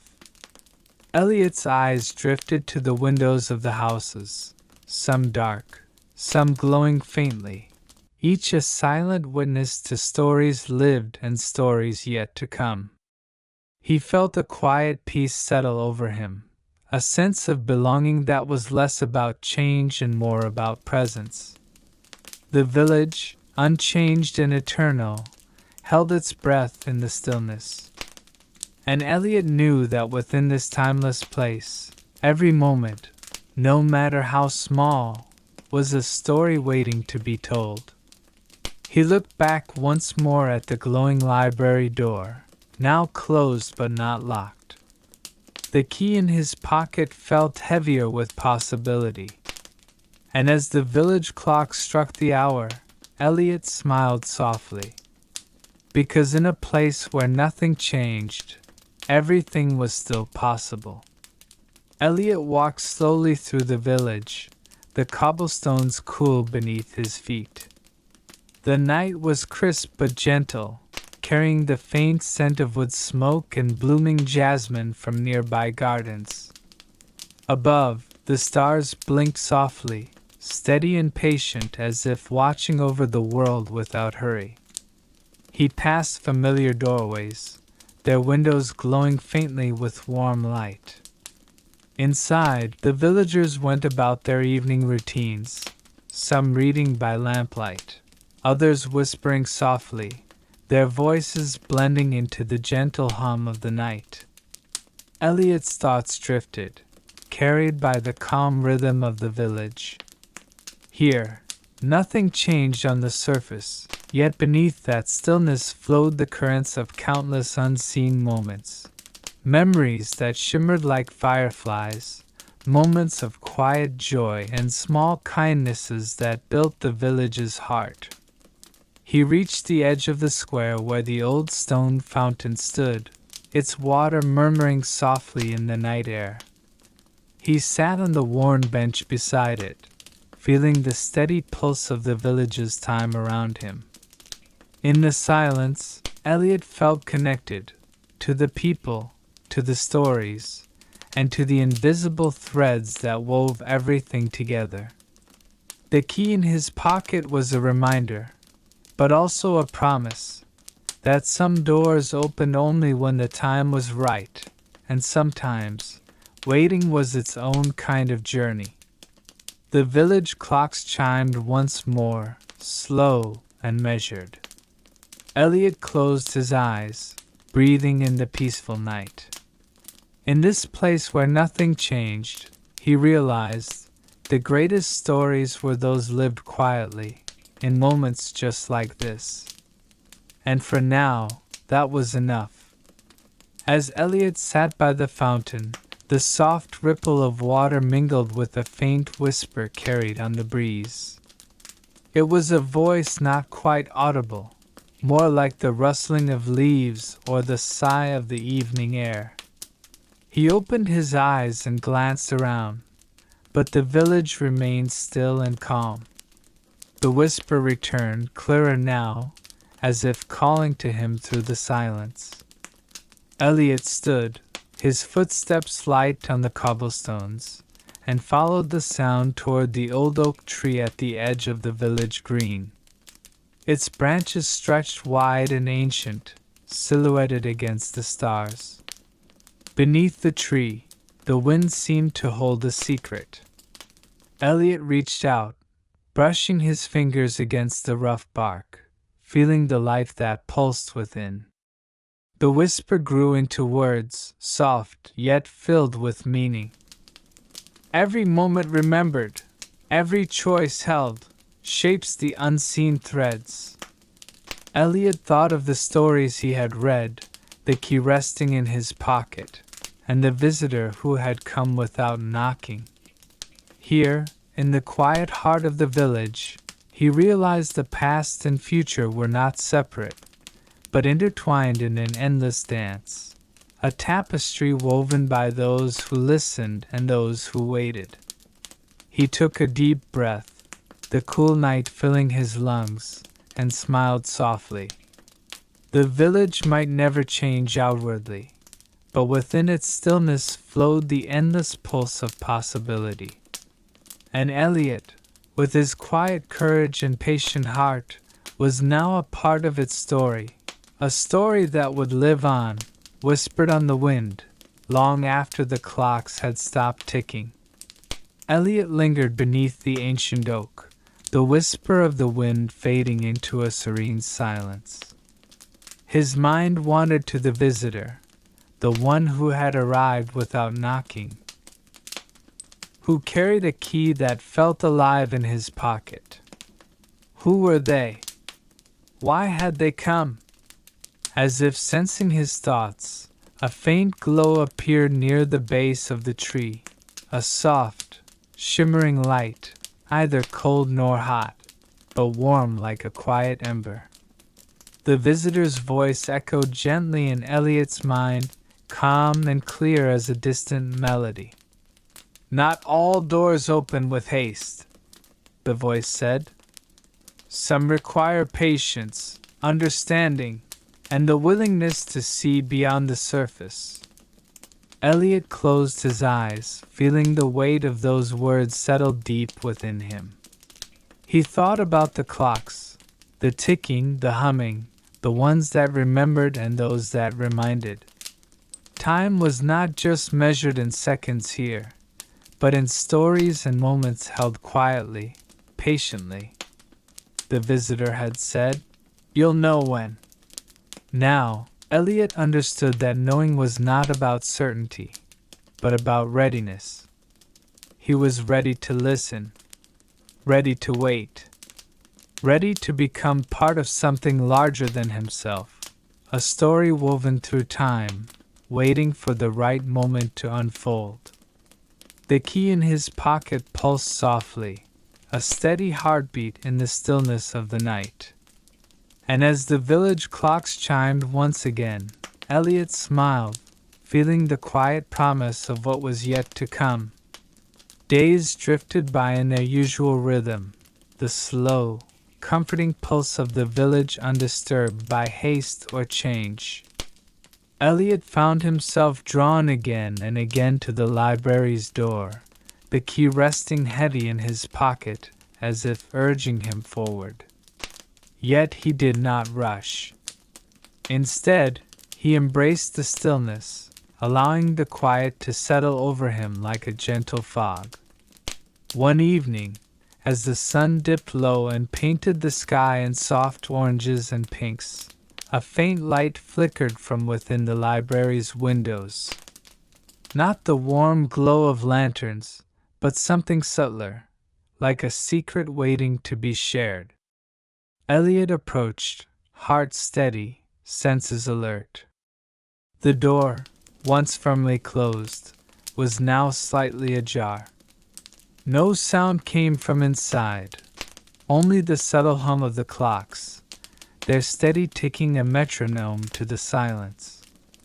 He stepped inside, the familiar scent of old paper and wood filling his lungs. The visitor was there, standing beside the humming clock, the one without hands. "You've come," the visitor said, voice soft and welcoming. Elliot nodded. The visitor extended a pale hand, the silver key resting in their palm. "It is time," they said simply. Elliot took the key, feeling its cool weight, and turned toward the humming clock. With a deep breath, he inserted the key into a small, hidden slot beneath the clock's face. A soft click echoed through the room. The clock's humming grew louder, a gentle vibration filling the air. And then, slowly, the clock's surface shimmered, revealing a doorway, a portal shimmering with soft light and endless possibility. The visitor smiled. "Beyond this door lies the story waiting for you to live." Elliot stepped forward, the quiet promise of the village behind him, and the unknown ahead. For in a place where nothing changed, sometimes the greatest change was simply stepping through the door. Elliot hesitated for a moment at the threshold, the soft light spilling out from the humming clock's portal casting delicate shadows around him. The air was cool but inviting, filled with a quiet energy that felt both new and strangely familiar. Taking a deep breath, he stepped forward. The world shifted gently beneath his feet. The familiar creak of the village floorboards gave way to the soft crunch of leaves, the scent of earth and rain filling his senses. He found himself in a place unlike any he had known, an endless forest bathed in twilight, where time itself seemed to breathe slowly, deliberately. Tall trees stretched toward a sky painted in colors that shifted like a watercolor dream, pinks melting into blues, golds fading into deep purples. The air was still except for a faint melody carried by the breeze, like a lullaby sung by the stars. Elliot walked slowly, each step sinking softly into moss-covered ground.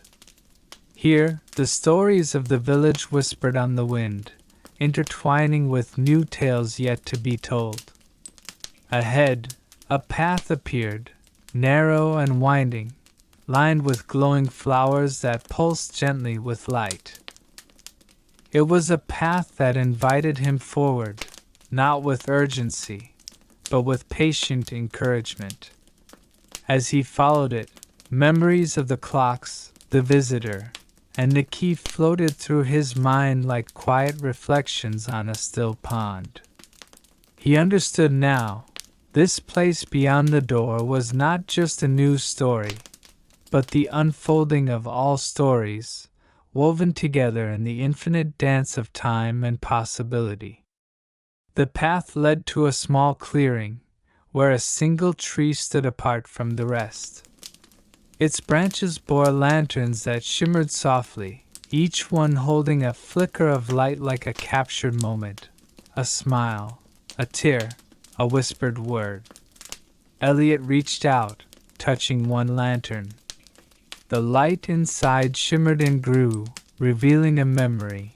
His grandmother's laughter as she told bedtime stories, the scent of fresh bread from the village bakery, the gentle ticking of the clocks that marked his quiet days. He smiled, feeling the warmth of belonging and the promise of discovery. Here, in the stillness beyond the village's unchanging face, Elliot found the truth whispered by the visitor's words, that sometimes, to truly live, one must step beyond what is known and embrace the quiet magic of what might be. The lanterns flickered gently, the forest breathed softly, and the story continued, endless, patient, and waiting. Elliot lingered in the clearing, the gentle glow of the lanterns casting soft pools of light around him. Each lantern was a delicate vessel, cradling a memory that shimmered like a small flame, fragile yet enduring. He reached out slowly to another lantern. This one held a quiet moment. A child chasing fireflies on a summer evening, laughter bubbling like a stream in the night air. The memory wrapped around Elliot like a gentle breeze, filling him with a sense of peace he hadn't known he'd been searching for. The visitor's voice echoed again in his mind, calm and steady. Memories are the threads that weave the fabric of time. They bind us to the past, but also guide us forward. Elliot understood that each lantern was more than just a recollection.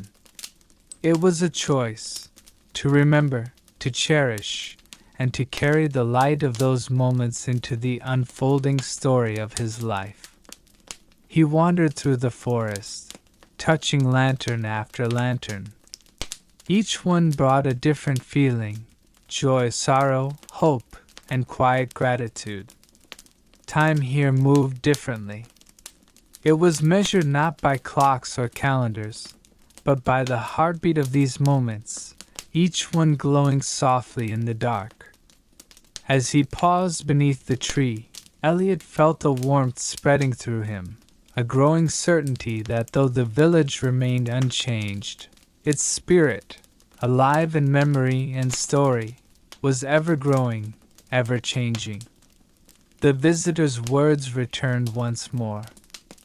To hold time is to hold life itself, and every life is a story worth telling.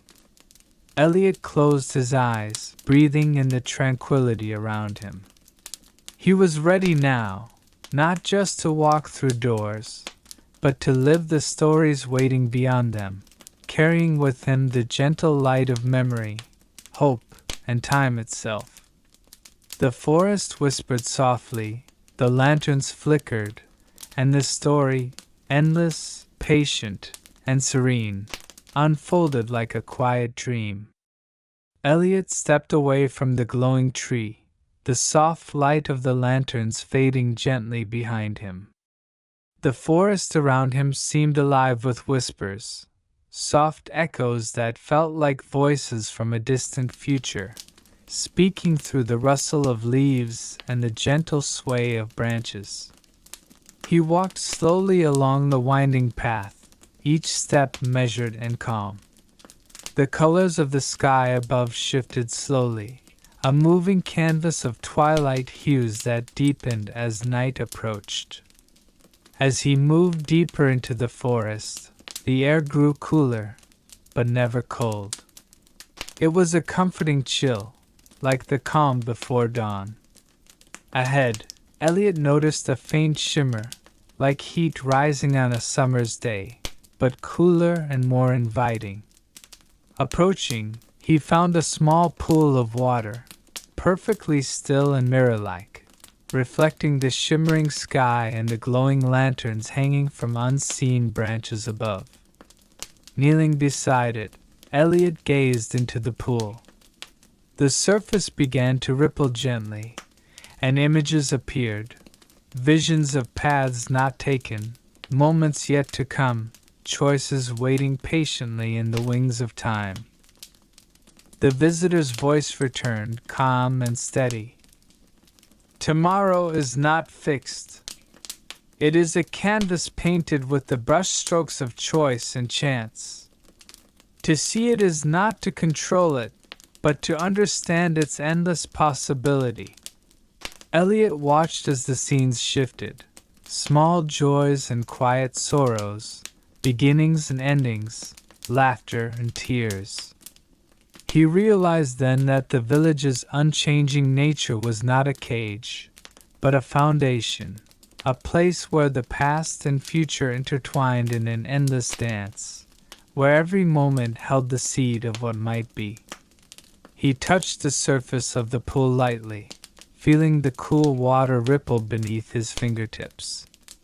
And in that moment, Elliot understood, the stillness was not emptiness, but the space where all stories waited to be told. He rose, the soft glow of the lanterns guiding his path back toward the tree. The village, the visitor, the key, they were all part of this unfolding tale, a story of time, memory, and quiet possibility. With a deep breath, Elliot stepped forward, ready to meet whatever awaited in the gentle unfolding of tomorrow. Elliot followed the winding path back to the ancient tree, the soft glow of the lanterns casting gentle shadows beneath the twilight sky. As he approached, the visitor stood waiting, calm, serene, as if they had never truly left. "You've seen the past and the possibilities of tomorrow," the visitor said softly, their voice like the murmur of a distant stream. Elliot nodded, clutching the silver key lightly in his hand. "Do you know why you were chosen?" the visitor asked. Elliot shook his head. The visitor smiled faintly. "Not many do. But that is part of the journey." They gestured toward the tree, its branches heavy with the softly glowing lanterns. "These lanterns hold the memories of all who have walked this path before you. Each light is a life, a story, a moment preserved." Elliot's gaze drifted to the lanterns, their warm light flickering gently. "The key you carry," the visitor continued, "is not just for opening doors. It is a symbol of trust, a reminder that time is a gift to be guarded and honored." Elliot felt the weight of those words settle deep within him. "The village may seem unchanged," the visitor said, "but it is alive in ways unseen. Time does not move in straight lines here. It folds and weaves, holding past, present, and future together." Elliot looked up, meeting the visitor's calm eyes. "And you?" he asked softly. "Who are you?" The visitor's smile deepened, mysterious yet kind. "I am a keeper of stories, a guardian of time's quiet passage. I come when a story is ready to unfold." Elliot felt a quiet awe wash over him.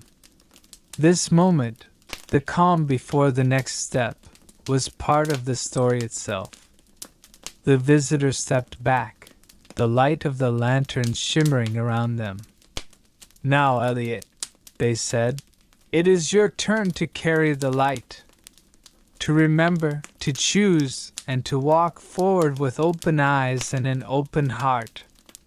The visitor faded gently into the twilight, leaving Elliot alone beneath the glowing tree, the key warm in his hand, the lanterns casting soft, steady light all around.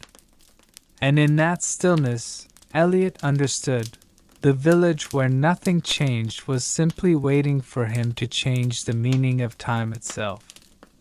Elliot stood beneath the ancient tree, the soft glow of the lanterns wrapping him in warmth. The key in his hand felt alive, small but heavy with promise. For a long moment, he simply breathed, feeling the weight of the moment settle around him like a gentle embrace. The forest seemed to hold its breath with him, the twilight hues deepening into a rich indigo that sparkled faintly with distant stars. Slowly, Elliot lifted the key and looked at it closely. Its silver surface was worn, the edges smoothed by time and countless hands. It was a key unlike any he had ever seen, crafted with care, carrying stories in its silent shape. He knew now that it wasn't just a key for doors made of wood and stone. It was a key to understanding, time, memory, and the quiet spaces between moments. A gentle breeze stirred the leaves overhead, and with it came a faint melody, soft and almost forgotten, like the echo of a lullaby sung long ago. Elliot took a deep breath and stepped forward. The path before him was no longer shadowed but lit by the glowing lanterns, each one pulsing gently as if breathing in time with his own heart. With each step, he felt himself growing lighter, more certain, as if the burdens of waiting and wondering were melting away.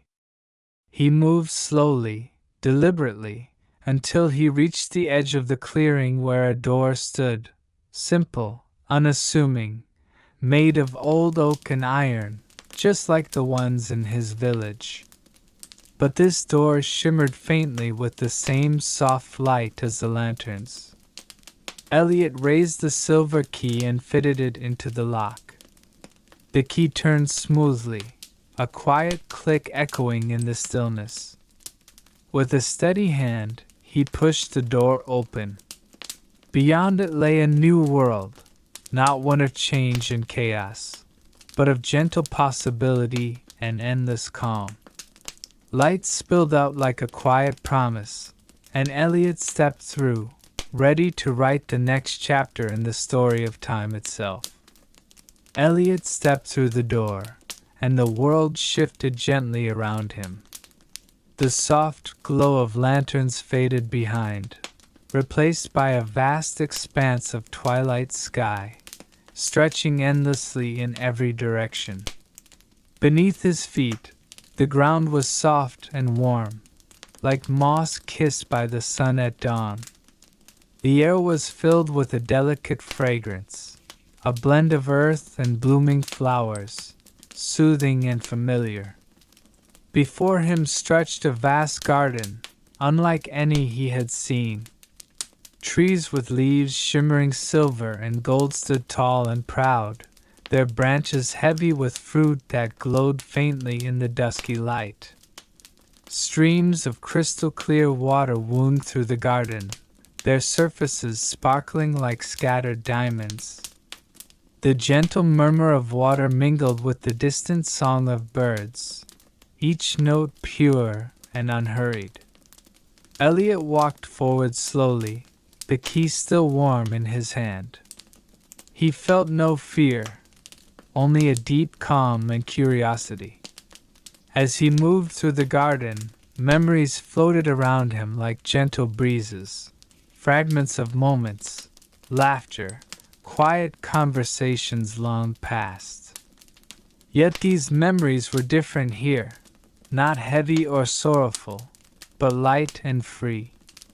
He came to a small bench carved from pale stone, nestled beneath a glowing tree whose leaves shimmered with every color of the sunset. Sitting down, Elliot closed his eyes and breathed deeply. The visitor's words echoed softly in his mind. To hold time is to hold life itself, and every life is a story worth telling. He realized this place was a sanctuary, a space between moments, where time itself rested and gathered strength. Here, stories were born and nurtured, ready to be carried forward when the time was right. Elliot smiled, feeling a gentle warmth spread through him, a sense of belonging and purpose. He opened his eyes to the soft light of the garden, knowing he was no longer just a visitor, but a keeper of stories, a guardian of time's quiet passage. And in this timeless garden, he would find the strength to face whatever came next, carrying the light of memory, hope, and endless possibility. Days flowed like quiet streams in the timeless garden, neither rushing nor pausing, simply moving with steady grace. Elliot settled into his role, feeling the weight of the silver key a constant reminder of his purpose. Each morning, he awoke beneath the glowing tree, its lanterns humming softly like a heartbeat, and each night he sat by the still pool, watching the shifting reflections of time's endless possibilities. The garden was alive with gentle magic. Flowers bloomed and faded in moments, leaves shimmered with colors unseen in the waking world, and the air carried whispers, soft stories carried on the wind. But being a keeper was not merely about peace. One evening, as twilight deepened and the lanterns flickered in quiet rhythm, a faint shadow flickered at the edge of the garden. It was subtle, a ripple of darkness among the light. Elliot noticed immediately. Not all stories are peaceful. The visitor's voice echoed in his memory. Some stories demand courage, patience, and care. Steeling himself, Elliot rose and walked toward the shadow. As he approached, the darkness coalesced into a shape, a small figure, fragile and trembling, lost between moments. The figure's eyes were wide, filled with fear and confusion. Elliot knelt beside the figure gently. "Welcome," he said softly. "You are safe here. This is a place for healing." The figure looked up, relief mingling with uncertainty. "This garden," Elliot explained, "holds the space between time. Here, memories mend and stories find new beginnings."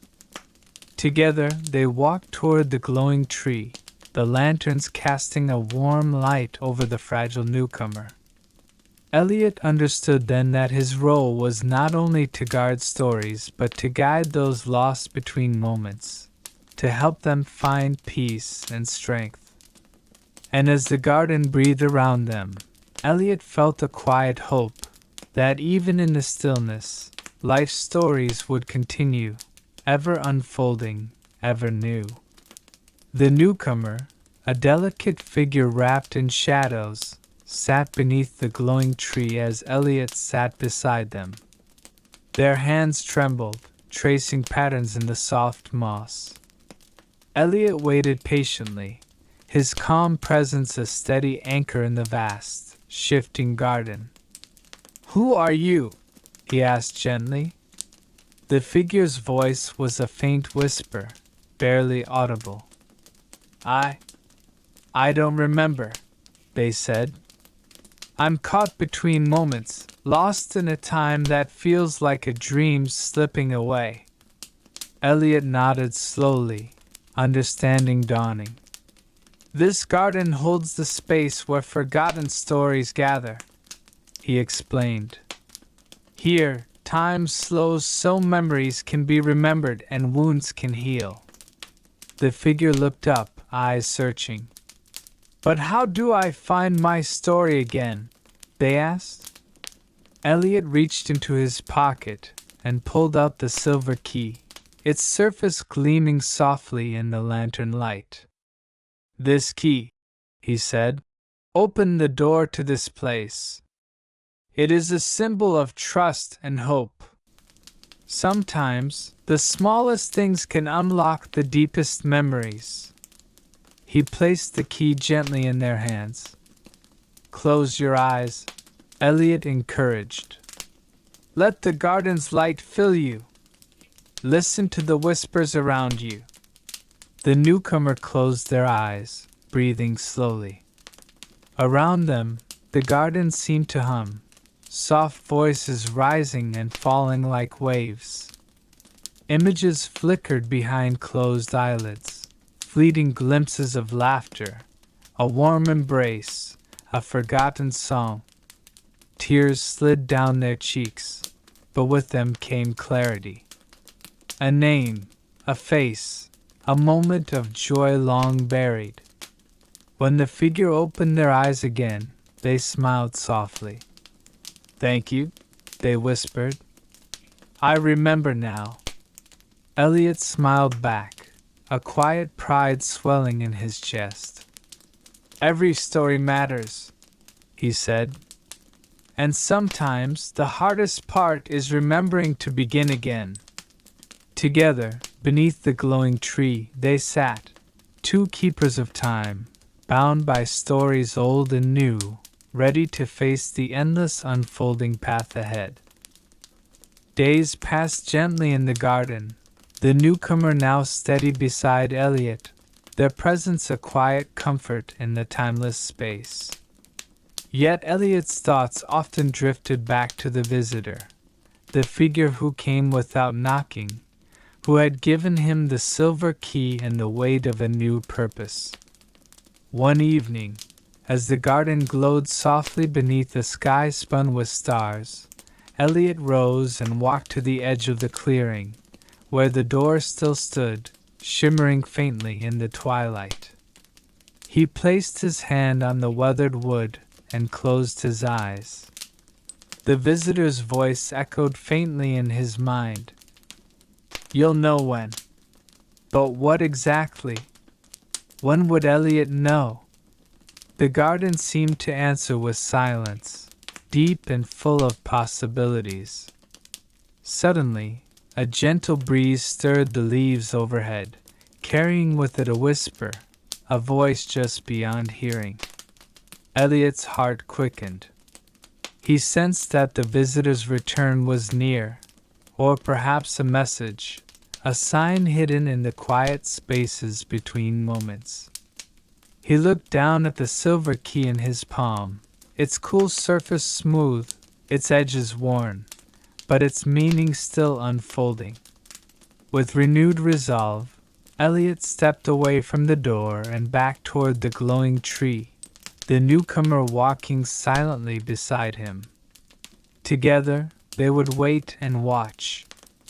For the next story, for the next moment, for the next door to open.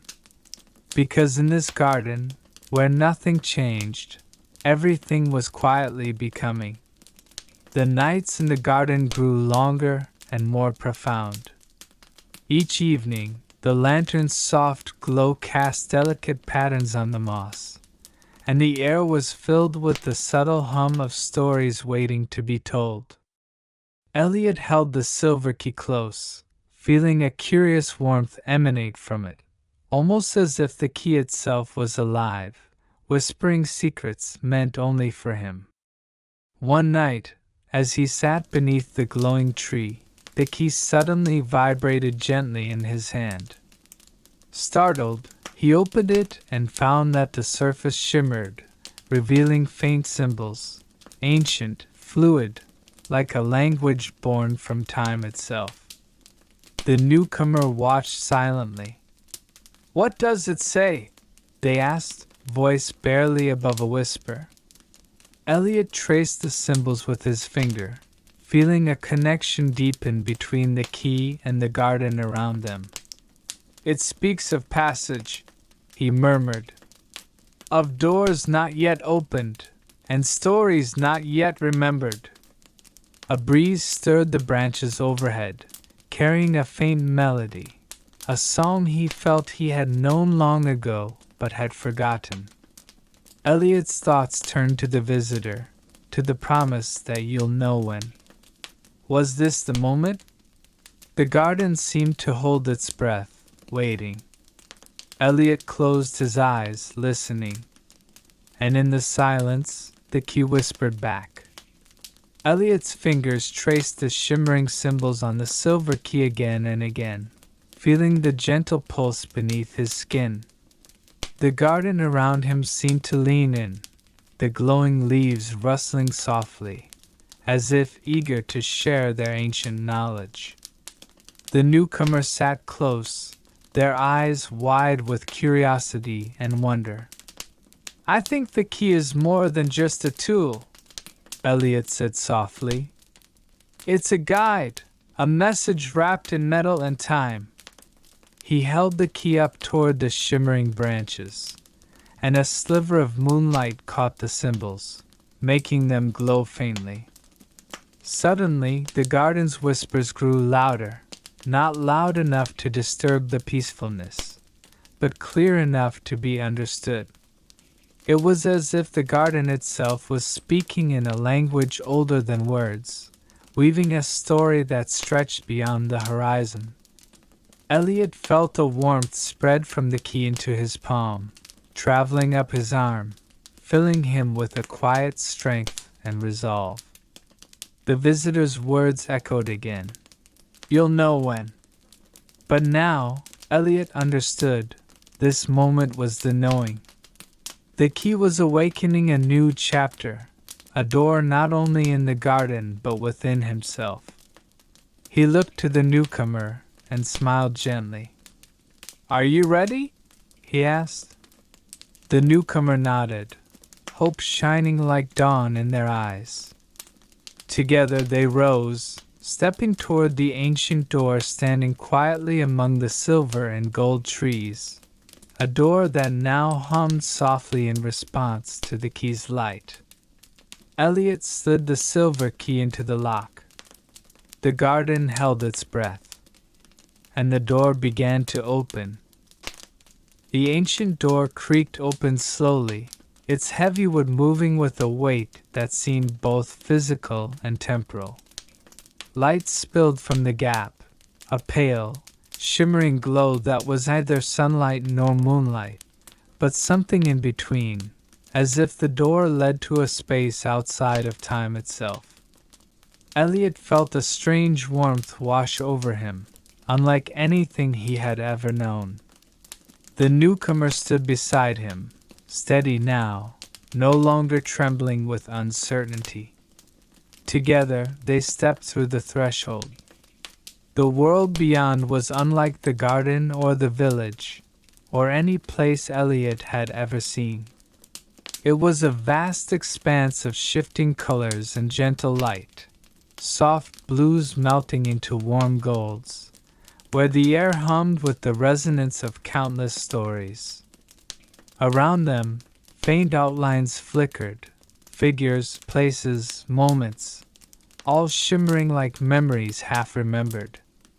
This is the realm of the forgotten stories, Elliot whispered. The space where lost time gathers, waiting to be reclaimed.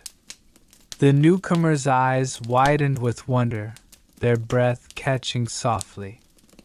Elliot reached out and touched one of the flickering shapes. It solidified briefly, a fragment of a laughter-filled afternoon, a long-forgotten promise, a moment of kindness that time had nearly erased. The key pulsed again in his pocket, as if urging him onward. There is much to heal here, Elliot said, and many stories waiting to be heard. They began to walk deeper into the realm, the colors swirling gently around them. With every step, Elliot felt a growing sense of purpose, that here, in this quiet, eternal space, he was meant to gather the lost, to mend what time had frayed, and to bring new meaning to the village where nothing changed. Because sometimes, change begins not with thunder or fire, but with the softest whisper of a forgotten story, waiting patiently to be told. As Elliot and the newcomer ventured further into the shimmering expanse, the air grew thick with quiet voices, fragments of conversations, laughter, sighs, all suspended in time like delicate threads waiting to be woven back into the fabric of memory. The colors around them shifted softly, forming faint shapes that flickered in and out of clarity. A child's lost toy, a letter never sent, a forgotten song hummed by an old woman long gone. These echoes, Elliot said, are stories that were never fully lived, moments that slipped between the cracks of time. The newcomer knelt, touching a glowing shard, a fleeting image of a man smiling in the rain, umbrella forgotten, his joy unspoken yet profound. Can we bring them back? The newcomer asked, voice full of hope. Elliot nodded slowly.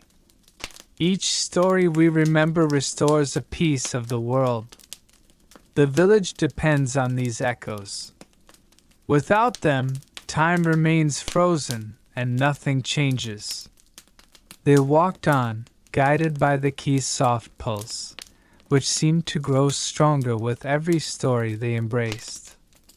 Ahead, A faint light coalesced into a figure, an old woman with eyes full of stars and a gentle smile. "Welcome, keepers of lost time," she said. "I am Leora, the guardian of the echoes." Elliot bowed respectfully. "We seek to restore what was forgotten," he said. Leora's gaze softened. "The task is both a blessing and a burden," she warned. "But together you can weave these fragments into something whole." She extended her hand, and from her palm rose a shimmering thread, glowing with all the colors of the realm. "Take this thread," Leora said. "It will guide you as you gather the echoes and weave their stories back into the village's heart." Elliot took the thread with reverence, feeling its warmth seep into his bones. The newcomer smiled, their purpose now clear and shared. "Let's begin," they said. And so, beneath the endless sky of shifting light, the two began their work, gathering whispers, weaving memories, and kindling the slow, gentle change that would one day awaken the village where nothing changed.